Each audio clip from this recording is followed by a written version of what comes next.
கடைக்கு மேல் சுத்தியலால் தட்ட தட்ட கீழே விழுந்த உருவம்.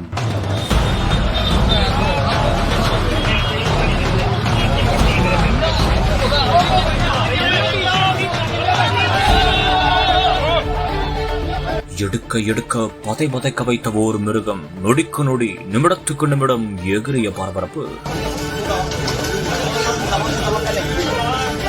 உத்தரப்பிரதேச மாநிலம் மீரட் பகுதியில் ஒரு கடை ஒன்றில் மேலே ஏதோ ஒன்று ஊர்வது போல் தோன்றியுள்ளது. உடனடியாக கடை ஊழியர்கள் அங்கிருந்த சுத்தியலால் மேலே தட்டியுள்ளனர். அப்போது உள்ளே 8 அடி நீளத்துக்கு மலைப்பாம்பு இருந்தது தெரிய வந்தது. இதனால் அவர்கள் அதிர்ச்சி அடைந்துள்ளனர். உடனடியாக அதை பத்திரமாக இருந்து மீட்டு வெளியே விட்டதாகவும் கூறப்படுகிறது.